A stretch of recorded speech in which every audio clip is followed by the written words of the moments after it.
समोसे तो आपने बहुत खाए होंगे। क्या आपने सर्दी वाले समोसे खाए? ये सर्दी वाले समोसे क्या होते हैं भाई? तो चलिए आज देखेंगे इस वीडियो में कि सर्दी वाले समोसे क्या होते हैं और समोसों को कैसे फ्राई किया जाए जिससे कि वो ऑयल को अब्जॉर्व ना करे और साथ के साथ में खस्ता बना रहे। तो चलिए शुरुआत करते हैं। कैसे हुए मेरे स्वाद के मित्रों, मैं शेफ भूपी आपका स्वागत करता हूँ अपनी ऑनेस्ट किचन में। तो यहाँ पे लिए मैंने हरे हरे मटर 2 कप लिए हैं और ताज़ा मटर हैं, फ्रेश वाले मटर हैं। फ्रोज़न का भी बनता है लेकिन जब हमारे पास में सीजनेबल मटर हैं तो हमको उसका ही इस्तेमाल करना चाहिए। तो यहाँ पे इसको ना तो उबालने की ज़रूरत है ना ही हमको इसको फ्राई करने की ज़रूरत है, सीधे हम इसको भूनेंगे। तो इसको करता हूँ मैं साइड में, बाकी चीज़ों की चॉपिंग करते हैं। तो यहाँ पे लिया मैंने 2 इंच अदरक का टुकड़ा और इसको चॉप कर लेंगे। अगर आप चॉप नहीं करना चाहते हैं तो आप इसको कद्दूकस भी कर सकते हैं। यहाँ पे 2 मीडियम साइज़ की हरी मिर्च लिए मैंने, उसको भी चॉप कर लेता हूँ। हरी मिर्च और अदरक दोनों का कॉम्बिनेशन के साथ में ज़बरदस्त टेस्ट आता है। तो यहाँ पे लिए मैंने एक हैवी बॉटम की कढ़ाई और उसमें डाल रहा हूँ मैं 3 बड़े चम्मच तेल के। और हमेशा की तरह कोई सा भी तेल हो स्मोकिंग पॉइंट पर आने दीजिए, लेकिन बहुत ज़्यादा धुआं नहीं आना चाहिए। इसलिए मैंने गैस की फ्लेम अभी बंद कर दी है क्योंकि तड़का लगाने लायक नहीं है। हल्का सा ठंडा हो जाए उसके बाद तड़का लगाएंगे। 1 छोटी चम्मच पतली वाली सौंफ। तेल का टेम्परेचर मैंने बिल्कुल लो कर दिया है यहाँ पे, ये देखो। यहाँ पे 1 बड़ा चम्मच है साबुत धनिया जिसको हाथों से हल्का सा क्रश किया हुआ है। सबसे इंपॉर्टेंट चीज़ होती है तेल का टेम्परेचर। अगर यहाँ पे तेल का टेम्परेचर थोड़ा सा भी ज़्यादा होता तो ये जो तड़का हमने लगाया जल जाता सारा। इस तड़के को थोड़ा सा टेम्परेचर डाउन चाहिए होता है। अब यहाँ पे हमने जो अदरक काटी थी वो डाल देते हैं। अदरक के साथ में मिर्ची, और ज़्यादा कुछ इसके साथ में कार्रवाई नहीं करेंगे, हम हल्का हल्का सा हिलाएंगे और जहाँ पे तेल है वहीं पे इसको भुनने देंगे। आपको तो पता ही है कि अदरक को बहुत ज़्यादा भुना नहीं जाता है। अदरक अगर बहुत ज़्यादा तेल में फ्राई कर लोगे तो उसमें कड़वापन आने लग जाता है, इसलिए टेम्परेचर बिल्कुल लो रखा हुआ है। अब हल्की हल्की आंच पे इसको भुनने दीजिए।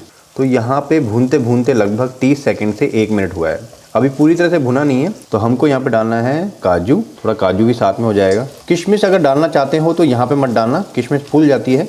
हम किशमिश को लास्ट में डालेंगे। इसके अलावा भी कोई ड्राई फ्रूट्स या ड्राई नट्स डालना चाहते हो तो डाल सकते हो। तो यहाँ पे लगभग 1.5 से 2 मिनट हो गए हैं और 1 बड़ा चम्मच कसूरी मेथी यहीं पे डालनी है। और ये रोस्टेड नहीं है, कच्ची है, मैंने डायरेक्ट डाल दी। तेल में भी आप डाल सकते हैं, बहुत अच्छा फ्लेवर आता है। अब हल्का हल्के हाथों से इसको भी भून लीजिए। हाँ, कसूरी मेथी की भी बहुत अच्छी खुशबू आती है जब तेल में भुनती है। तो अब तीनों का कॉम्बिनेशन की ज़बरदस्त खुशबू आ रही है, अदरक, हरी मिर्ची और साथ में कसूरी मेथी। आपको महसूस हो जाएगा कि यहाँ पे खुशबू बहुत तेज़ आ रही है। यहाँ पे डाल रहा हूँ मैं 1 बड़ा चम्मच बेसन का। इसके 2 काम हैं, एक ये बाइंडिंग लेके आएगा, साथ में एक बहुत अच्छी खुशबू इसके साथ में आती है बेसन की भुनी हुई।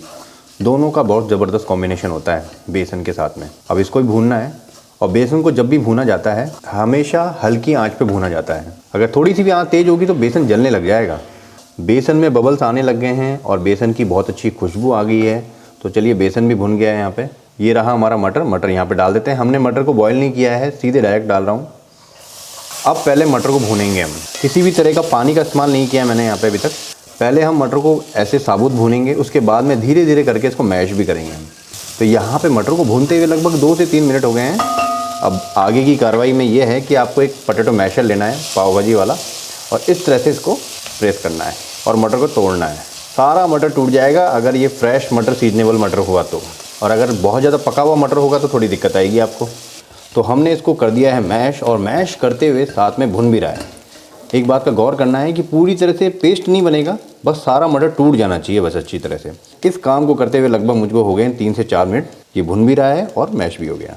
चलिए अब डालते हैं इसके अंदर मसाले। तो आधी छोटी चम्मच से थोड़ा सा कम है हल्दी पाउडर, 1 छोटा चम्मच हम लाल मिर्च पाउडर का डालेंगे यहाँ पे, 1 छोटा चम्मच यहाँ पे सूखा पुदीना का पाउडर। ये हमेशा आपके घर में होना चाहिए, बहुत गजब की चीज़ है, बहुत सारी चीज़ों में डलता है। 1 छोटा चम्मच धनिया पाउडर, इससे ज़्यादा ना डालें। आधा छोटा चम्मच कच्चा जीरा पाउडर, आधी छोटी चम्मच पीली मिर्च का इस्तेमाल कर रहा हूँ, अगर है तो ज़रूर डालें, इससे एक टैंग आता है। स्पाइसी तो होता है, टैंग स्पाइसी होता है। थोड़ा सा काला नमक, गंधक वाला फ्लेवर आता है। सफ़ेद नमक स्वाद अनुसार। अब सभी सूखे मसालों को मिक्स कर लेते हैं और पका लेते हैं। वाह, इन मसालों की बहुत ज़बरदस्त खुशबू आने लग गई है अभी से ही। तो मसालों को भूनते हुए लगभग 1 से 1.5 मिनट हो गया है धीमी धीमी आंच पे, और काफ़ी अच्छी खुशबू आने लग गई है। अब आप यहाँ पे देख रहे होंगे कि सारा मसाला बिखर रहा है, एक जॉइंट इसमें नहीं आ रहा है, जबकि हमने इसमें बेसन भी डाला था। लेकिन अगर बहुत ज़्यादा बेसन डालेंगे तो बेसन का प्रभाव ज़्यादा आ जाएगा, इसलिए चुपके से इसमें 2 आलू डाल दो, चुपके से। मतलब किसी को बताना नहीं है कि इसमें हमने आलू डाला है। आलू का काम सिर्फ बाइंडिंग का होगा, इसलिए ग्रेट करके डाल रहे हैं। आलू इतना ही डालना है कि ये सिर्फ बाइंड हो जाए। अगर 1 आलू से बाइंड हो रहा है तो बहुत अच्छी बात है, वरना 1.5 या फिर 2 डाल दीजिए। चलिए आलू को भी भून लेते हैं और इसके साथ में मिक्स कर लेते हैं बिल्कुल। और पता नहीं लगना चाहिए, मतलब टेस्ट हमको सिर्फ मटर का चाहिए, आलू का नहीं चाहिए। आलू को कम से कम डालना है। ये देखो आप बाइंडिंग आ रही है ना बढ़िया। इस मसाले की एक सबसे इम्पोर्टेंट चीज़ आपको बता देता हूँ कि अगर मटर को फोड़ने के बाद में जो हमने मैश किया था उसके बाद में अगर भूना नहीं तो एक कच्ची स्मेल इसके अंदर आएगी और वो पूरा टेस्ट ख़राब कर देगी। इसलिए इसको भूनना बहुत ज़्यादा ज़रूरी है। एक टैंगनेस के लिए हम अमचूर पाउडर का इस्तेमाल कर रहे हैं यहाँ पे 1.5 छोटा चम्मच। अमचूर पाउडर पुराना नहीं होना चाहिए वरना खट्टा तो देगा ही नहीं, साथ में कड़वा भी आ जाएगा। और अंत में जाएगा गरम मसाला, वो भी आधा छोटा चम्मच से कम, और ये होममेड वाला है इसलिए कम ही डालना है। और गरम मसाला डालने के बाद में बस मिक्स करना है, गैस की फ्लेम को बंद करना है और कवर करना है जिससे कि गरम मसाले की खुशबू इसके अंदर बनी रहे। जब तक हमारा स्टफिंग ठंडी हो रही तब तक मैदा लगा लेते हैं। तो यहाँ पे 1.5 कप मैदा इस्तेमाल कर रहा हूँ मैं, आधा छोटा चम्मच अजवाइन, और आपको तो पता ही है अजवाइन को हमेशा हाथों से रगड़ के डालें जिससे इसकी खुशबू तेज़ आती है क्योंकि इसका ऊपर का छिलका हट जाता है। स्वाद अनुसार नमक, और बहुत ही इम्पॉर्टेंट है इसके अंदर ऑयल, मतलब कि इसके अंदर हमको डालना है मोइन डालना है। मोइन के बगैर ना तो कचौरी अच्छी बनती है ना ही समोसे। अब डाला कितना जाता है, इसके अंदर हम डाल रहे हैं लगभग 4 बड़े चम्मच तेल। आप इसकी जगह घी का भी इस्तेमाल कर सकते हो। अब पानी मिलाने से पहले इस तेल को मिक्स कर लेते हैं इस आटे के साथ में। और ये देखिए तेल को जब आटे के साथ मिक्स किया तो इसके लड्डू बन गए। इस तरह से बनना बहुत ज़रूरी होता है। अब मिलाएंगे इसके अंदर पानी, और इसका जो आटा लगेगा सख्त आटा लगेगा। कचौरी का लगता है सॉफ्ट, समोसे का लगता है सख्त। तो यहाँ पे लग गया है आटा इसका। और इसका आटा कैसे लगा है ये देखिए, इसमें सलवट आनी चाहिए इस तरह से, सॉफ्ट नहीं होना चाहिए आटा। सॉफ्ट है इसका मतलब आपका आटा ढीला लगा हुआ है। और एक इम्पॉर्टेंट बात आपको और बता देता हूँ कि जब हलवाई लोग बनाते हैं इसको तो इसके अंदर जो मोइन वाला प्रक्रिया है ना, जो तेल और आटे को मिक्स करने का, वो नहीं करते वो लोग। वो तेल, आटा और पानी तीनों को एक साथ मिक्स कर देते हैं।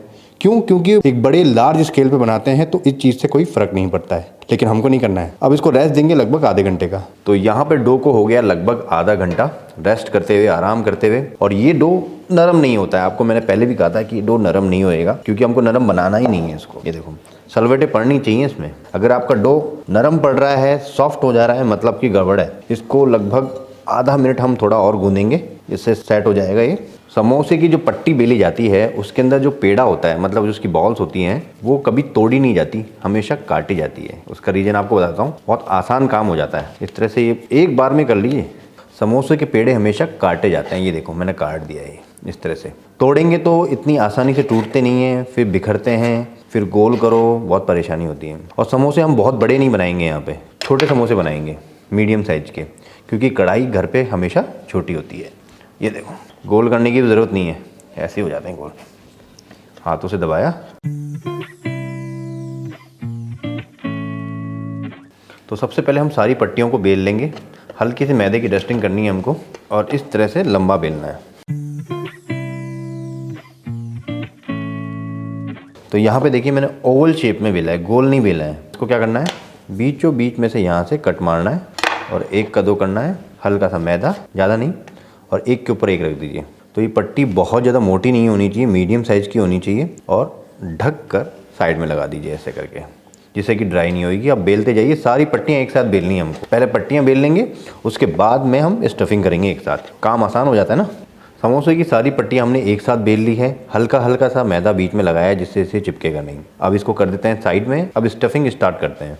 समोसे की स्टफिंग बिल्कुल ठंडी हो चुकी है, तो अब जाएगा धनिया श्रद्धा के अनुसार, और इसी के साथ में हम किशमिश भी डाल देते हैं यहाँ पे। अब ये चीज़ें लास्ट में डालने का मेरा कोई खास मकसद नहीं था, आप उस टाइम भी डाल सकते हैं जब ये बन रहा था लास्ट में। अच्छी तरह से मिक्स कर लेते हैं। चलिए फटाफट से स्टफिंग कर लेते हैं। तो यहाँ पे लगाना है समोसे की पट्टी पे सबसे पहले हल्का सा पानी, उसके बाद में इस तरह से कोन बनाना है उसका। अच्छी तरह से जॉइंट को जोड़ देना है। सबसे बड़ी गलती क्या करते हैं हम, जॉइंट्स को दबाते नहीं है, वो जॉइंट्स खुल जाते हैं फिर। और ये गया इस तरह से पैक। अब स्टफिंग डालनी है इसमें। स्टफिंग डाल के उसको दबाना भी होता है। स्टफिंग कभी ऊपर की तरफ नहीं आनी चाहिए। जब जॉइंट के बीच में स्टफिंग आएगी तो जॉइंट खुल जाता है, इस बात का ध्यान रखना, चाहे आपने कितना भी दबाया हो। फिर से पानी की लेयर, और ये रहा एक तरीका, और यहाँ से दूसरी फोल्डिंग। और इस तरह से बैठा के भी देख लो, इसको बैठ रहा है, बढ़िया है। और हल्का सा मैदा छिड़क कर किसी प्लेट या किसी बर्तन में आप रख सकते हो इस तरह से। अब इसी तरह के सारे बना लेंगे हम। तो यहाँ पे समोसे हमने बना के रख दिए। एक बहुत अच्छी बात आपको बताता हूँ, क्या हम इस समोसों को रख सकते हैं? हम इन समोसों को बिना फ्राई किए फ्रिज में रख सकते हैं, लेकिन उसके लिए आपको क्या करना होगा, इसको इस तरह से कवर करना होगा। या तो आप क्लीन रैप कर दीजिए इस तरह से, ऐसे करके, या फिर आप इसको किसी पॉली बैग से कवर कर सकते हैं। हाँ, कपड़े से कवर करने से काम नहीं चलेगा और आराम से 2 दिन चल जाएंगे। अब बारी आती है तेल में फ्राई करने की। तो सबसे बड़ी गलती हम क्या करते हैं कि गर्म तेल में डाल देते हैं, और तेल कितना ठंडा होना चाहिए देख लीजिए। एक थोड़ा सा टुकड़ा मैं डाल के देखता हूँ कितने हल्के हल्के से बबल्स हैं। बबल्स आने चाहिए लेकिन बहुत कम। चलिए एक एक करके सारे डाल देते हैं हम कढ़ाई में।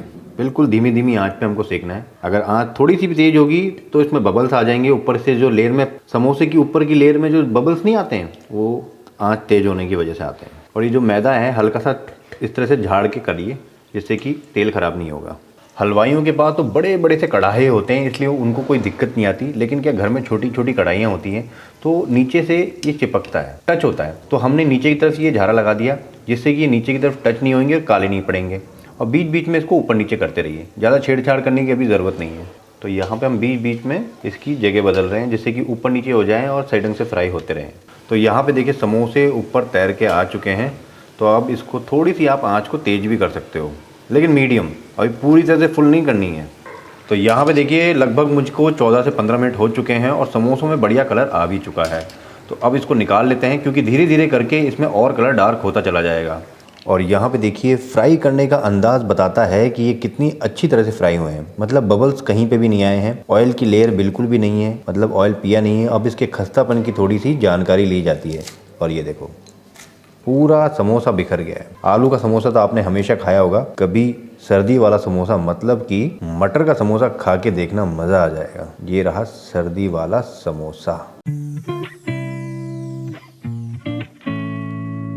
तो कैसी लगी आपको आज की रेसिपी जरूर बताएं। अच्छी लगी तो लाइक करें और मुझे सपोर्ट करने के लिए मेरे चैनल को जरूर सब्सक्राइब करें। तो फिर मिलते हैं नई रेसिपी के साथ में। जय हिंद दोस्तों।